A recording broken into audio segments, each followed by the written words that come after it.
ትንሽ ቀረብ ልበል ብዬ ነው። ጌታ ይባረክ። ኢየሱስ ጌታ ነው።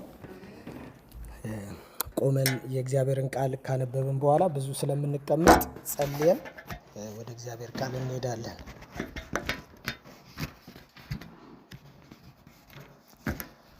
ሐዋርያት ሥራ መጽሐፍ ላይ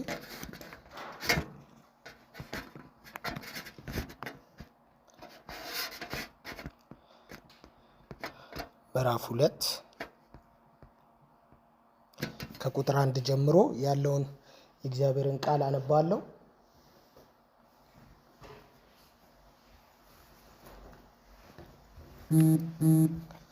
እንደዚህ ይላል። ባለ 50 የተባለውም ቀን በደረሰ ጊዜ ሁሉም በአንድ ልብ ሆነው አብረው ሳሉ ድንገት እንደሚነጥቅ አውሎ ነፋስ ከሰማይ ድምፅ መጣ። ተቀምጠው የነበሩበትንም ቤት ሁሉ ሞላው። እንደ እሳትም የተከፋፈሉ ልሳኖች ታዩአቸው፣ በእያንዳንዳቸው ላይ ተቀመጡባቸው። በሁሉም መንፈስ ቅዱስ ሞላባቸው። መንፈስም ይናገሩ ዘንድ እንደሰጣቸው በሌላ ልሳኖች ይናገሩ ጀመረ። ከሰማይም በታች ካሉ ሕዝብ ሁሉ በጸሎት የተጉ አይሁድ በኢየሩሳሌም ይኖሩ ነበረ። ይህም ድምፅ በሆነ ጊዜ ሕዝብ ሁሉ ተሰበሰቡ። እያንዳንዱም በገዛ ቋንቋው ሲናገሩ ይሰማ ስለነበረ የሚሉትን አጡ። ተገርመውም ተደንቀውም እንዲህ አሉ፣ እነሆ እነዚህ የሚናገሩት ሁሉ የገሊላ ሰዎች አይደሉምን? እኛም እያንዳንዳችን የተወለድንበትን የገዛ ቋንቋችንን እንዴት እንሰማዋለን?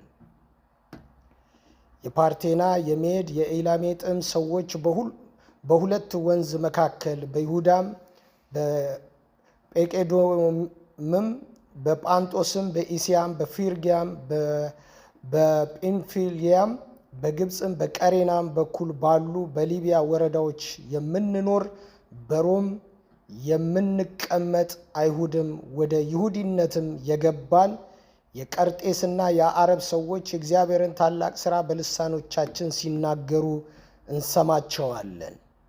ሁሉም ተገረሙና አመንትተው እርስ በርሳቸው እንጃ ይህ ምን ይሆን አሉ።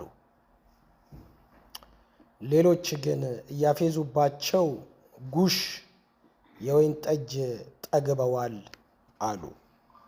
እንጸልያለን። እግዚአብሔር ይመስገን። አምላካችን ጌታችን መድኃኒታችን ኢየሱስ ክርስቶስ ቤዛ የሆንከን መልካሙን ሥራ ለማድረግ በልጅ በክርስቶስ ኢየሱስ እግዚአብሔር ሆይ የራስህ ገንዘብ ያደረግከን ስለ ሁሉ እናመሰግንሃለን። አምላካችን እግዚአብሔር ሆይ በልጅ በክርስቶስ ኢየሱስ ወደ ራስህ አስጠግተናል፣ አቅርበህናል። ጌታ አምላካችን ሆይ ርቀን የነበርነውን በሰላም ወንጌል ወደ አንተ ቀርበናል። ጌታችን ስለዚህ ታላቅ ድንቅ ሥራ በመስቀል ላይ ስለሰራህልን ነገር በጌታ በኢየሱስ ክርስቶስ ስም እናመሰግንሃለን። ልንከፍለው የማንችለው በራሳችን ልንወጣው የማንችለውን ትልቅዬ ዋጋን የከፈልክልን እግዚአብሔር አምላካችንና አባታችን ሆይ እኛ ዘመን ላይ ሲደርስ እኛ እጅ ላይ ሲደርስ ወንጌል አይመክንም፣ አይባክንም። ጌታ እግዚአብሔር ሆይ እኛ ዘመን ላይ ሲደርስ ወንጌል ጌታ እግዚአብሔር ሆይ ዝም ብሎ የተናቀ አይሆንም። አምላካችን እግዚአብሔር ሆይ በእውነት ያ ክብር ያ ኃይል ከአባቶቻችን ጋር ስትሰራ በነበረበት በዛ መንፈስ እንድትንቀሳቀስ በጌታ በኢየሱስ ክርስቶስ ስም እንጸልያለን። አምላካችን እግዚአብሔር ሆይ የሞተ ነገራችን ሁሉ እንዲቀሰቀስ የሞተ ነገራችን ዴድ የሆነ ፓርታችን ሁሉ ጌታ ሆይ መነሳት እንዲሆንለት በጌታ በኢየሱስ ክርስቶስ ስም እንጸልያለን። እግዚአብሔር የዘላለም አምላክ ሆይ ራሳችንን እንኳን ከዚህ በኋላ አንችልም ብለን ከዚህ በኋላ ይሄን ማድረግ አንችልም ያለን ሰዎች የዘጋን ሰዎች እግዚአብሔር ሆይ ዛሬ ለትንሳኤው መንፈስ ራሳችንን አሳልፎ መስጠት እንዲሆንልን በጌታ በኢየሱስ ክርስቶስ ስም እንጸልያለን። እስራኤል በሞተች በተቀበረች ጊዜ መቃብር ውስጥ በገባች ጊዜ በሕዝቅኤል መጽሐፍ ተገልጦ መቃብራችሁን እከፍታለሁ አለ። መቃብራችሁን እከፍታለሁ አለ። አጥንት ከአጥንቶች ጋር ይገጣጠማሉ አለ። ታላቅም ሰራዊት ይሆናሉ አሉ፣ ይቆማሉ አሉ። እነዚህ የእስራኤል ቤቶች ናቸው ብሎ ነብዩ እንደተናገረ በማይታሰቡበት ሰዓት ላይ፣ ሀገር ባልሆኑበት ሰዓት ላይ፣ እንደ ህዝብ ባልተቆጠሩበት ሰዓት ላይ፣ ኢንተርናሽናል ስደተኛ በነበሩበት ጊዜ፣ በዛ ጊዜ የእግዚአብሔር ድምፅ ከ2500 ዓመት በፊት መጣላቸው። ጌታ እግዚአብሔር ሆይ ሰብስቦ በአንድ ሀገር ላይ ያስቀመጠ ያ አጥንትን ከአጥንት የሰበሰበ መንፈስ በኢየሱስ ክርስቶስም ዛሬም ደግሞ ለእያንዳንዳችን በዚህ ሰዓት በጌታ በኢየሱስ ክርስቶስም በሞተው ነገራችን ላይ ሕይወት እንዲዘራ ነው ጸልያለሁ። እግዚአብሔር ሆይ በጌታ በኢየሱስም በሞተው ነገራችን ላይ ሕይወት ዛሬ ይዘራ፣ ሕይወት ይዘራ፣ ሕይወት ይዘራ፣ ሕይወት ይዘራ በኢየሱስ ስም። በሞተ ነገራችን ላይ እግዚአብሔር ሆይ ትንሣኤ ይምጣ፣ ኃይል ይምጣ፣ ብርታት ይምጣ፣ መለቀቅ ይምጣ። እግዚአብሔር ሆይ መሻገር ይሁንልን፣ ማለፍ ይሁንልን፣ በኢየሱስ ክርስቶስ ማለፍ ይሁንልን። እግዚአብሔር ሆይ መበርታት ይሁንልን። እግዚአብሔር ሆይ በኢየሱስም እንደ ድምፅ መሄድ ይሁንልን። ለፈቃድ ሐሳብ እግዚአብሔር ሆይ ተገዛን እንሆን። እግዚአብሔር ሆይ በምንም አይነት ነገር በጌታ በኢየሱስ ክርስቶስም መያዝ አይሁንብን፣ መያዝ አይሁንብን። በኢየሱስም መያዝ አይሁንብን፣ በኢየሱስም መያዝ አይሁንብን። እግዚአብሔር የዘላለም አምላኬና አባቴ ሆይ እስራትን ሁሉ እንበጣጥሳለን፣ በጌታ በኢየሱስም እንበጣጥሳለን። ከጨለማው መንደር የሚላከው እስራት ይበጠስ፣ ከክፉ ሰፈር የሚመጣ እስራት ይበጠስ።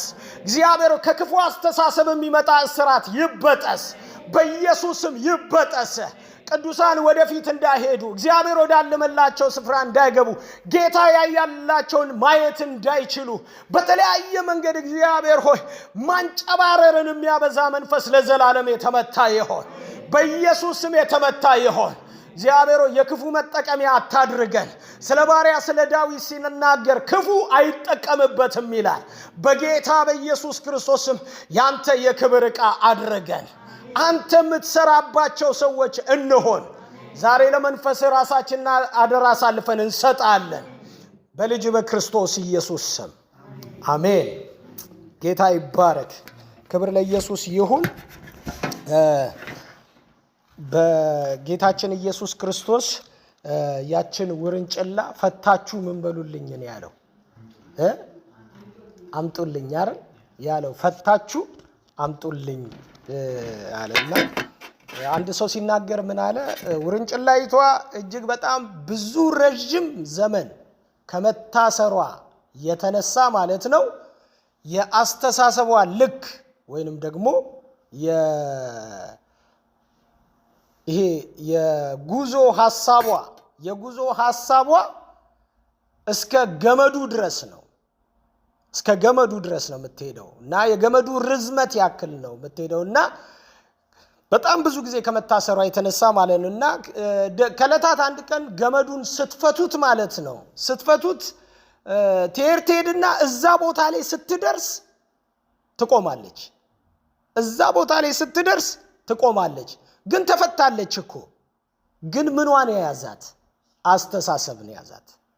ለምዳዋለች። እዛ የለመደችው ነገር አለ እና ዛሬ እግዚአብሔር በመንፈስ ቅዱስ ኃይል ከለመድነው ነገር በላይ ያደርገናል። እስቲ አሜን በሉ። እስቲ ክብር ለኢየሱስ ይሁን። ከለመድነው ሄደን የሆነ ቦታ ላይ ስንደርስ የምንቆምበት የሆነ ስታግን የሚያደርገን ነገር አለ። ከዛ አልፈን እንሄዳለን። ክብር ለኢየሱስ ይሁን። እግዚአብሔር ደግ ጌታ ነው። አሜን። የእግዚአብሔር ስም የተባረከ ይሁን። ዛሬ ስለ መንፈስ ቅዱስ ነው የምንማረው። በዚህ ክፍል ውስጥ እንግዲህ ባለው መርሃ ግብር መሰረት ነው እየተማርን ያለነው። ስለ መንፈስ ቅዱስ ነው የምንማረው። ሐዋርያት ሥራ መጽሐፍ በምዕራፍ 1 ቁጥር 7 ላይ የተሰጠ ተስፋ፣ የአብ ተስፋ የተባለው ጌታ ሳይቆይ ከጥቂት ቀን በኋላ እንዳለው ልክ እንደ ቃሉ መሰረት በሐዋርያት ሥራ ምዕራፍ 2 ላይ ወረደ። እግዚአብሔር ጌታችን ኢየሱስ ክርስቶስ ከ10 ቀን በኋላ ከተናገረ ከ10 ቀን በኋላ ነው ይሄ መንፈስ የመጣው። ከ10 ቀን በኋላ ነው ይሄ መንፈስ የመጣውና ዛሬ ስለዚህ መንፈስ ነው የምንነጋገረው። ይሄ መንፈስ በጣም ለቤተ ክርስቲያን አስፈላጊ ነው። እግዚአብሔር ይመስገን። አሜን። መንፈስ ቅዱስ ስለ መንፈስ ቅዱስ ያለን ምልከታ በተወሰነ መንገድ ጥርት እንዲል ያው ሁላችንም ስለ መንፈስ ቅዱስ እናምናለን። መንፈስ ቅዱስን የማያምን በመካከላችን የለም። መንፈስ ቅዱስ ከስላሴዎቹ አንዱ የሆነ እግዚአብሔር ነው። እግዚአብሔር አምላክ የተባረከ ይሁን። መቼም ስለ ትሪኒቲ ወይንም ደግሞ ስለ ስላሴ ትምህርት ስናስብ ወይንም ደግሞ ስለ ስላሴ ትምህርት ስንማር የስላሴ ትምህርት በብሉይ ኪዳን አይታወቅም በብሉይ ኪዳን ማለት ነው። እና ግን በብሉይ ኪዳን ምን አይነት ነገር አለው? ፕሮግሬሲቭ የሆነ ሪቨሌሽን ስለሆነ ወይንም አዳጊ መገለጥ ነው። አዳጊ የሚባል መገለጥ ነው እና ያ አዳጊ መገለጥ ያደገ መጥቶ አካሉን ያገኘው አዲስ ኪዳን ላይ ሲመጣ ነው። እግዚአብሔር ይመስገን። ለምን? ብሉይ ኪዳን የኛ መጽሐፍ ስላይደለ ማለት ነው። ብሉይ ኪዳን የእስራኤል መጽሐፍ ነው። እኛ ለትምህርታችን ነው የምንጠቀምበት ታውቃላችሁ። እና ታሪኩ ብዙ ጊዜ የሚያዘነብለው ወደ እስራኤል ነው። የእስራኤልን ነገስታት ታሪክ ነው የሚያወራው። የእስራኤልን ነቢያቶች ታሪክ ነው የሚያነሳው። ብዙ ነገሩ ከእስራኤል ጋር የተያያዘ ነው የብሉይ ኪዳን ጠቅላላ የመጽሐፉ ይዘት ማለት ነው። እና ብሉይ ኪዳን ላይ ደግሞ በዘዳግም ምዕራፍ 4 ቁጥር 6 ላይ የእግዚአብሔር ቃል እንደሚናገር እግዚአብሔር ለእስራኤል የሚያስጠነቅቀው ማስጠንቀቂያ ምንድነው? እስራኤል ሆይ ስማ የሚል ወይም የሼማ ሕግ አላቸው። እስራኤል ሆይ ስማ ይልና ፈጣሪህ አምላክህ እግዚአብሔር ስንት አምላክ ነው ይላል? አንድ አምላክ ነው ይላል። አንድ አምላክ ነው ይላል። እግዚአብሔር ይመስገን። እና ይሄ ሞኖቲዝም የሚባለው አንድ አምላክ የሚባለው አስተሳሰብ ነው የሚያራምዱት እነሱ ማለት ነው። ስለዚህ አሁን ለምሳሌ ወልድ ብትሏቸው አሁን ያለው እስራኤል ወልድን አያውቀው። አሁን ያለው እስራኤል ወልድን አያውቀው። ገና መሲህ አልተወለደማ። እነሱ ግን እስራኤል ሆይ ስማ የሚለውን ነው የሚያውቁት እስካሁን ማለት ነው የሚያውቁት። ግን እኛ ደግሞ አዲስ ኪዳን ውስጥ ያለን ሰዎች የነሱን መጽሐፍ ስናነብ የነሱን መጽሐፍ ስንከተል ያው ብዙ ስለ አሕዛብም የተተነበየ በዛው ስላለ መጽሐፍ ስለዚህም ዘመን ስለሚመጣውም ዘመን የተነገረ ብዙ ትንቢታዊ ቃል ስላለ እኛ ጋር ሲደርስ የስላሴ አስተምህሮ አድጎ ፋፍቶ ማለት መረዳቱን ነው የምላችሁ። ስላሴ አያድግም አይፋፋም። እግዚአብሔር ይመስገን። ሐሳቤን በደንብ እንድትረዱኝ ማለት ነው። እና ስላሴ አይፋፋምም፣ አይጨምርምም፣ አይቀንስምም። ቅድም እንደተባለው ኢየሱስ ክርስቶስ ትላንትናም ዛሬም እስከ ዘላለም ድረስ ምንድነው? ያው ነው። እግዚአብሔር ይመስገን። እና አይፋፋምም፣ አይቀንስም፣ እንትን አይልም። ግን መረዳት ነው። እና እኛ ጋር ሲደርስ መረዳቱ አዲስ ኪዳን ጋር ሲደርስ መረዳቱ የእግዚአብሔር አብ የእግዚአብሔር ወልድና የእግዚአብሔር መንፈስ ቅዱስ መረዳት በአዲስ ኪዳናችን ውስጥ ጉልህ በሆነ ሁኔታ በሐዋርያት ትምህርት ውስጥ በሐዋርያት ባርኮት ውስጥ በጌታችን በኢየሱስ ክርስቶስ የመጨረሻ ትእዛዝ ውስጥ ቀርቦልን እንመለከታለን ማለት ነው። እግዚአብሔር አምላክ የተባረከ ይሁን። ስለዚህ ዛሬ ስለ መንፈስ ቅዱስ ነው በተወሰነ መንገድ የምናነሳው። የተወሰነ የመንፈስ ቅዱስን ፐርሰናሊቲ ካነሳን በኋላ በዚህ በሐዋርያት ሥራ መጽሐፍ ላይ ትንሽ ነገር ነካክተን እንጨርሳለን ማለት ነው። እግዚአብሔር ይመስገን። ትንሽ በጸሎት ጊዜ ስለወሰድኩ እንግዲህ ትንሽዬ ብቻ እንድትታገሱኝ ነው። እግዚአብሔር ይመስገን። መንፈስ ቅዱስ እግዚአብሔር ነው። እግዚአብሔር ስንል እግዚአብሔር ማለት ምን ማለት ነው የሚለውን መፍታት ይኖርብናል። እና እግዚአብሔር ማለት ምን ማለት ነው ብለን ስናስብ ይሄ እግዚአብሔር የሚለውን ቃላት የአማርኛውን ቃላት ምናምን አይደለም የምንፈታው፣ ስብዕናውን ነው የምንፈታው። እግዚአብሔር ይመስገን። ስብዕናውን ነው የምንፈታውና እግዚአብሔር ማለት መለኮታዊ ባህሪ ያለው ሶስትም አንድም የሆነ አምላክ ነው። በአካል ሶስት፣ በግብር የተለያየ እና በመለኮታዊ ባህሪ ደግሞ አንድ አምላክ የሆነ አምላክ ነው የምናመልከው። እግዚአብሔር ይመስገን። በአካል ሶስት፣ በግብር የተለያየ፣ እንደገና ደግሞ በመለኮታዊ ባህሪ ደግሞ ስንት አምላክ? አንድ አምላክ። ስለዚህ እግዚአብሔር ለሰው ዛሬ ለሰው የማይገባው ትምህርት ለኛ መገለጡ በርቶልን ሥላሴን የምናምንበት ትልቁ መንገድ ምንድነው? አንድም ሶስትም የሚለውን አስተሳሰብ ማለት ነው እግዚአብሔር ስላበራልን ነው፣ ልጁ ስለገለጠልን ነው ዛሬ በዚህ መረዳት ውስጥ ያለ ነው። እግዚአብሔር ሶስት ነው ብቻ ብለን አናቆምም። እግዚአብሔር በአካል ሶስት ነው። በአካል አብ፣ ወልድ፣ መንፈስ ቅዱስ ከዘላለም ጀምሮ ማለት ምን ማለት ነው? ቢፎር ኤግዚስታንስ ማለት ምንም ነገር ኤግዚስት ሳያደርግ በፊት ማለት ነው። እግዚአብሔር አብ፣ እግዚአብሔር ወልድ፣ እግዚአብሔር መንፈስ ቅዱስ ቅድም በተባለው ጥቅስ መሰረት ኢየሱስ ክርስቶስ ትላንትና ሲል ያልተፈጠረበትን ዘመን ነው የሚያሳየው። ከፀሐይ በፊት የነበረውን፣ ከመላእክት በፊት የነበረውን፣ ከመላእክት ፍጥረት በፊት የነበረውን ዘመን፣ ከሰው ፍጥረት በፊት የነበረውን ትላንትና ብሎ ይጠቅሰዋል። ዛሬ ሲል ደግሞ ይሄ ዓለም እስካለ ዓለም ተጀምሮና ዓለም ተጨርሶ እስካለበት ጊዜ ድረስ ዛሬ የሚለው ይላል። ከዛ እስከ ዘላለም ሲል ደግሞ ሰው ከዚህ አካል ሁሉ ወጥቶ ከእግዚአብሔር ጋር ለዘላለም በሚኖርበት በዛ መኖሪያው ውስጥ ሁሉ ገብቶ በህልውና ውስጥ እስከሚኖር ድረስ የእግዚአብሔር ማንነት ትላንትና ዛሬም እስከ ዘላለም ሲል የዛኛው ጫፍ ያልተጀመረ ጫፍ እዛ ጋር የማያልቅ ጫፍ ሁለቱንም ጫፍ የያዘ እግዚአብሔር ነው ማለት ነው። እግዚአብሔር ይመስገን። ስለዚህ ምን እያልን ነው? እግዚአብሔር ያልተጀመረ ጀማሪ እግዚአብሔር ነው፣ የማያልቅ ጨራሽ እግዚአብሔር ነው። ክብር ለኢየሱስ ይሁን። አሜን። ያልተጀመረ እግዚአብሔር ባይዘው እግዚአብሔር እዚህ ጋር ነው የጀመረው የሚል መጽሐፍ የለም። መጽሐፉ ዘፍጥረት ምዕራፍ 1 ላይ እግዚአብሔር በመጀመሪያ ሲል ሰማይና ምድርን ፈጠረ እንጂ እግዚአብሔር በመጀመሪያ ተፈጠረ አይልም። እንኳን ስለ እግዚአብሔር መፈጠር ቀርቶ ስለ መላእክትም መፈጠር ብዙ ይሄ ግልጥ ያለ ነገር የለንም። እግዚአብሔር አምላክ የተባረከ ይሁን። አሜን። ስለዚህ ምንድነው መንፈስ ቅዱስ እግዚአብሔር ነው። መንፈስ ቅዱስ እግዚአብሔር ነው ስንል ቀደም እንዳልኳችሁ አብ አባት ነው፣ ሶርስ ነው፣ ፓተርን ነው። አብ የሚለው ምንጭ ነው። አብ የሚለው ምንጭ ነው። አባት ነው፣ ሶርስ ነው አብ። ወልድ የሚለው ደግሞ ተወላጅ ነው። ወልድ ራሱ ንግግሩ ማለት ነው ይገልጠዋል እኮ አይደለ እንዴ? ተወላጅ ነው። ተወላጅ ግን ማለት ምን ማለት ነው? ወልድ የሚለው ተወላጅ ነው ሲል ለሰው ብሎ ነው የተወለደው። የሰው ኃጢአት ነው ወልድን ወደዚህ ምድር ያመጣው። የሰው ኃጢአት የሰው በደል ነው ወልድን ወደዚህ ምድር ያመጣው። ለዛ ነው ፊልጵስዩስ ምዕራፍ 2 ላይ ሲናገር ምን ይላል? እርሱ በእግዚአብሔር መልክ ሲኖር ሳለ ይላል አይደለ? እርሱ በእግዚአብሔር መልክ ሲኖር ሳለ ከእግዚአብሔር ጋር መቀማትን እንደ መተካከል አድርጎ ሳይቆጥር የባሪያን መልክ ይዞ በምስሉም እንደ ሰው ተገኝቶ ምን አደረገ ይላል? ወረደ አይደል የሚለው ምን ለማለት ነው?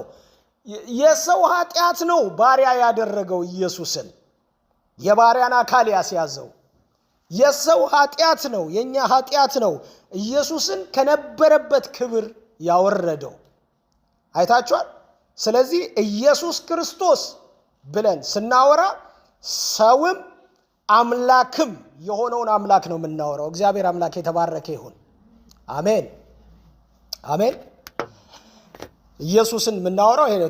ወልድ የምንለው ይሄ ነው። መንፈስ ቅዱስ የምንለው መንፈስ ቅዱስም በራሱ አምላክ ነው። አምላክ እና የቀደሙ አባቶቻችን ሲናገር ከአብም ከወልድም የሰረጸ ወይም የወጣ ፎርዝ ያደረገ የወጣ አምላክ ነው፣ ግን ፐርሰናሊቲ ያለው።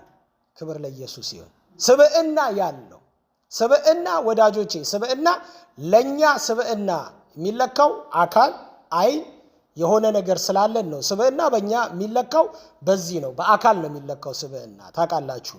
ለመለኮት ግን ስብዕና በአካል አይደለም የሚለካው። እግዚአብሔር መንፈስ ነው ግን ስብዕና አለው። አይታችሁ መንፈስ ነው እግዚአብሔር አይደል?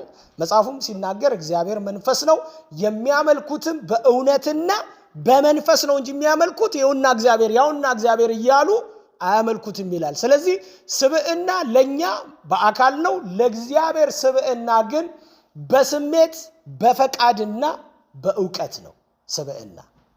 ስለዚህ መንፈስ ቅዱስ ስሜት አለው፣ መንፈስ ቅዱስ ፈቃድ አለው፣ መንፈስ ቅዱስ ምን አለው? እውቀት አለው።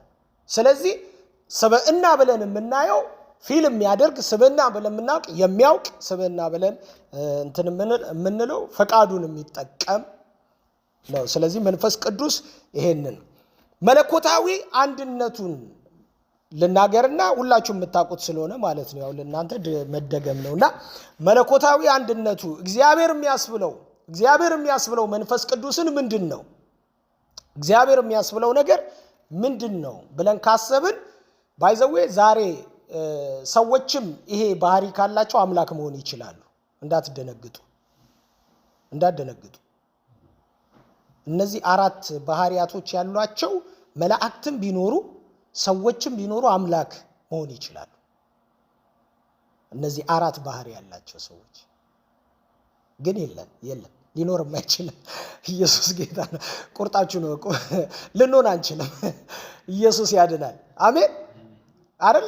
ልክ እኮ የመጀመሪያው ምንድነው ሲባል ቅድም እንዳልኳችሁ ወንድማችን በቄ እንደጠቀሰው ዘላለማዊነት ነው። ዘላለማዊነት እኛ የለንም። እኛ የተጀመረ ዘላለማዊነት ውስጥ ነው የገባ ነው እንጂ ካልተጀመረ ዘላለማዊ አልነበርንም አይደል እንዴ? እኛ እኮ የተጀመረ ዘላለም ውስጥ ነው የገባ ነው። አስቡት እንግዲህ የምድር መፈጠር አለ፣ የምድር ማለቅ አለ።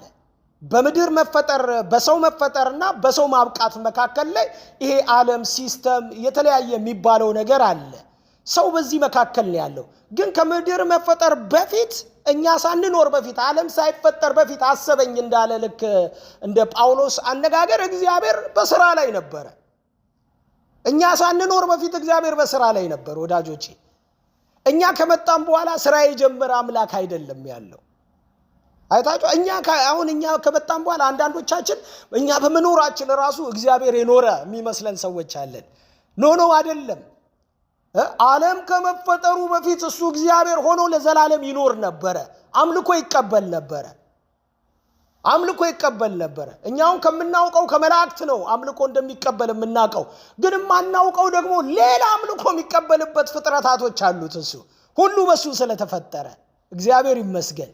አናቅማ ቢሊየንስ ጋላክሲ ነው እግዚአብሔር የፈጠረው። ቢሊየንስ ጋላክሲ። ከቢሊየንስ ጋላክሲው ላይ ሁሉ እግዚአብሔር አምልኮ ይቀበላል።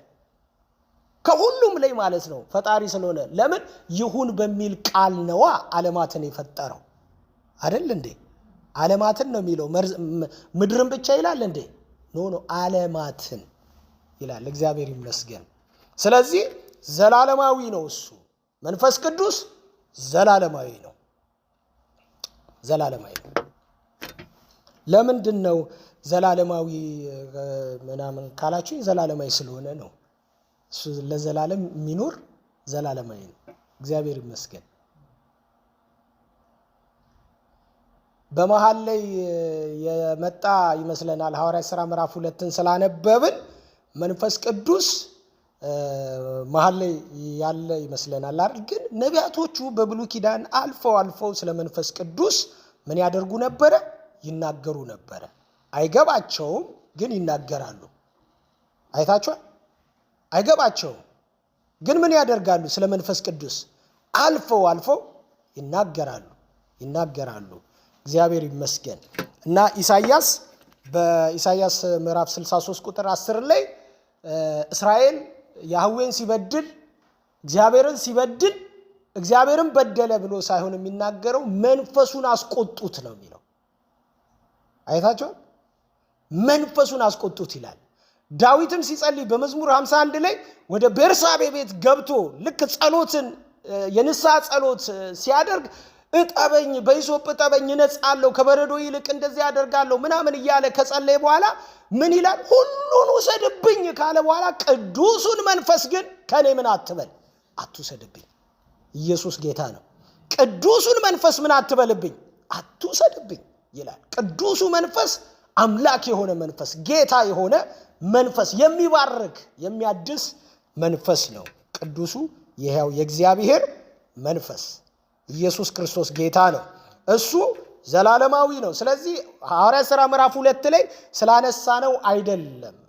ዕብራውያን ምዕራፍ 9 ላይ ዘላለማዊነቱን ታገኙታላችሁ። እዚህ ምዕራፍ 2 ላይ ስላነሳ ነው አይደለም። ስለወረደ አሁን ስለመጣ ልክ ቤተክርስቲያን በተወለደችበት ሰዓት ላይ የመጣ መንፈስ አይደለም። መንፈስ ቅዱስ ከዘላለም የነበረ ነው፣ ለዘላለም የሚኖር አምላክ ነው። ክብር ለኢየሱስ ይሁን። በማዳን ሥራ ውስጥ የሥራ ክፍፍል አለ። አብ ላኪ ነው፣ ወልድ ተላኪ ነው። መንፈስ ቅዱስ ደግሞ ኢየሱስን አክባሪ ነው። ኢየሱስ ጌታ ነው። ስለዚህ ይሄ የድህነትን ሥራ የሚፈጸምበት ይሄ አንደኛው። ይሄ ባህሪ ያለው ሰው ሌላ 3 ባህሪ ከጨመረ አምላክ መሆን ይችላል። ይሄ ባህሪ ካላችሁ ማለት ነው። ዘላለማዊነት ካላችሁ እኔ የለኝም፣ እናንተም የላችሁም፣ መላእክትም የላቸውም፣ ማንም የላቸውም ይሄ ባህሪ። ኢየሱስ ጌታ እንዳልኳችሁ እኛ በተጀመረ ዘላለም ውስጥ ነው የገባነው። በ19 ምናምን ዓመተ ምህረት ተወለደ የሚባል ውስጥ ነው እኔ ያለሁት። እኔ በራሴ ሳስብ ነፍስ ማውቀው ነፍስ ያወቅኩት ምናምን ያወቅኩት በእንደዛ ጊዜ ነው ማለት ነው። ልክ እናንተም እንደዛው ማለት ነው። ጌታ ግን ከምድር መፈጠር በፊት ነበረ እያለን ነው። ይሄ እንደዛ ነው። ለዛ ነው ኢየሱስ ክርስቶስ ትላንትናም ዛሬም እስከ ዘላለም ያው ነው ስንል ዘላለማዊ ነው ኢየሱስ። መንፈስ ቅዱስ ብቻ ሳይሆን ኢየሱስም ዘላለማዊ ነው። ጌታ ይባረክ። ሁለተኛ መለኮታዊ ባህሪውን ያው ስለምታውቁት ነው።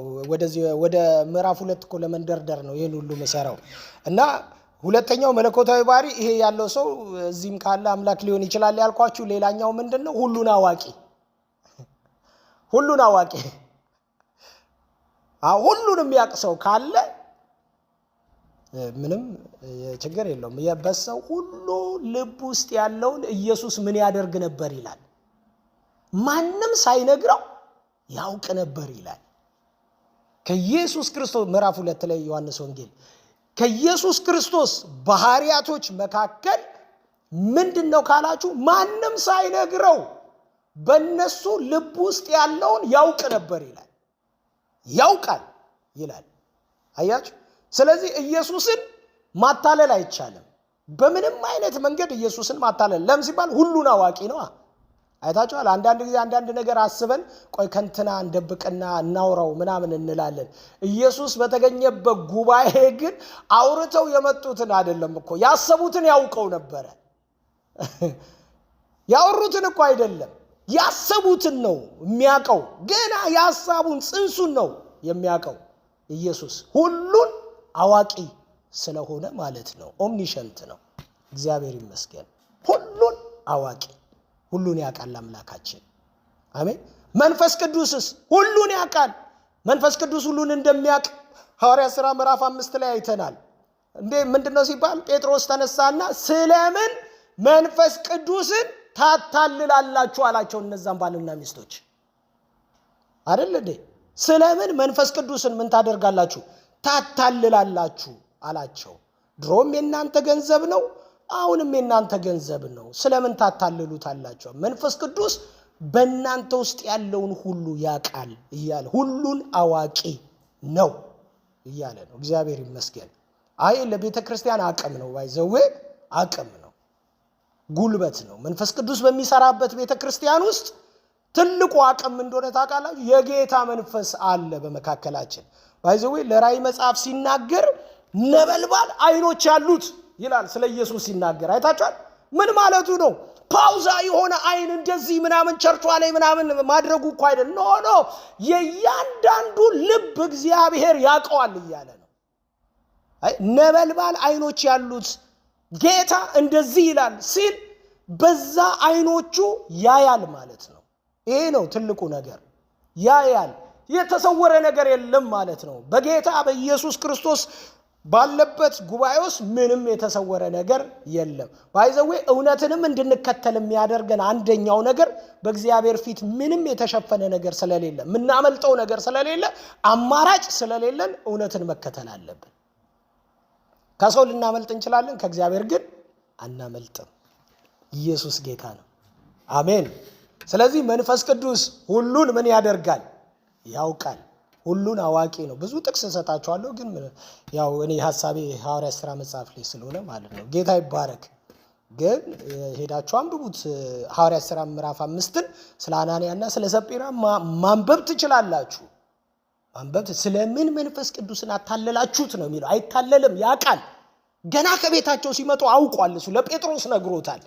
አስቀድሞ ለጴጥሮስ ነግሮታል። እሱ እግዚአብሔር ነው፣ ሰው አይደለም። ክብር ለኢየሱስ ይሁን። አሜን። ኢየሱስ ሰው ነው፣ አምላክም ነው። መንፈስ ቅዱስ ግን ሰው አይደለም፣ እግዚአብሔር ነው። ኧረ አሜን በሉ። ግድ የላችሁ ባይክበዳችሁ አሜን በሉ እስቲ። ኢየሱስ ሰውም አምላክም ነው። መንፈስ ቅዱስ ግን ሰው አይደለም፣ አምላክ ነው። ሁሉን ያያል። አየ፣ ሁሉን ያያል። ሁሉን ምን ያደርጋል? ያውቃል። ሁሉን ያውቃል። ሌላው በሁሉ ቦታ ይገኛል ይላል። በሁሉ ቦታ ይገኛል። መንፈስ ቅዱስ አምላክነቱ ይሄ ነው። በሁሉ ቦታ ይገኛል ማለት በሁሉ ቦታ ማለት ነው። በዓለም ሁሉ። ይሄ ማለት መሰረታዊ ትምህርት ነው። ባይዘው ግን ያስፈልገናል። ኢየሱስ ጌታ ነው። በሁሉ ቦታ ይገኛል የጌታ መንፈስ። አምላክነቱ ምንድነው ካላችሁ ይኸውላችሁ፣ ለምሳሌ መልአኩ ገብርኤል ወደ ማርያም ቤት መጣ ይልና ማርያም ቤት ከመጣ ኤልሳቤት ቤት መሄድ አይችልም። በአንድ ጊዜ አይችልም አይደል? የመጣው ማጋ ነው? ማርያም ጋር ነው የመጣው አይደለ? ከዛ ኔክስት ዶር መሄድ አይችልም። ቀጣይ ያለው ቤት መሄድ አይችልም። ለምን? አምላክ አይደለም። መልአኩ ገብርኤል መልአኩ ሚካኤል በአንድ ጊዜ ሁለት ቦታ ተገኘ የሚል መጽሐፍ አንብባችሁ ታውቃላችሁ? ጳውሎስ በአንድ ጊዜ ማለት ነው ኢየሩሳሌምም አንጾኪያም ተገኘ የሚል የለም። የፈለገ ነብይ ቢሆን የፈለገ ክንፍ ያለው መልአክ ቢመጣ በአንድ ጊዜ ሁለት ቦታ አይገኝም። የአምላካችን የእግዚአብሔር መንፈስ ግን በሁሉ ቦታ ይገኛል። ክብር ለኢየሱስ ይሁን። በሁሉ ቦታ ለምሳሌ ተመልከቱ። ዛሬ እሁድ ነው። አምልኮ ለእግዚአብሔር ይሰጣል አይደል እንዴ? ክብር ለጌታ ለኢየሱስ ይሁን። አምልኮ ለእግዚአብሔር ይሰጣል ዛሬ።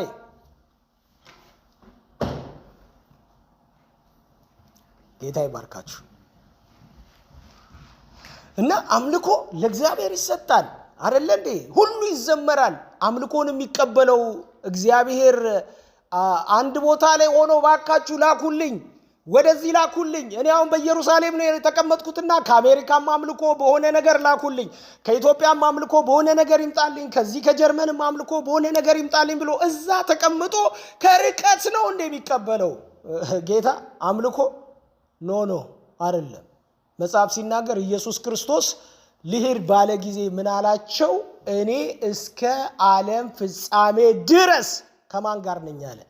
ከእናንተ ጋር ነኝ አለ። የትም ብትገቡ ኢየሱስ አለ። የትም ብትገቡ ጌታ ከእናንተ ጋር አለ። ጌታ ይባረክ። አሜን። እግዚአብሔር ይመስገን። መዝሙር 139 ቁጥር 7 ላይ አንድ ቃል ይናገራል። ዳዊት ሲናገር ወደ ሰማይ ብወጣ አንተ በዛ አለ ይለዋል አይደል እንዴ? የንስርን ክንፍ ተቀብዬ ደግሞ እስከ ምድር ዳርቻ ብሄድ አንተ በዛ አለ ይለዋል። እንደገና ወደ ሲኦል ወደ ታች ብወርድ አንተ በዛ አለ ይለዋል። ከመንፈስ ወዴት ይሄዳለሁ አለ። ወዴት ይሄዳለሁ? ወዴትም አይኬድም። መንፈስ ቅዱስ በሁሉ ቦታ የሚገኝ አምላክ ነው። ኢየሱስ ጌታ ነው።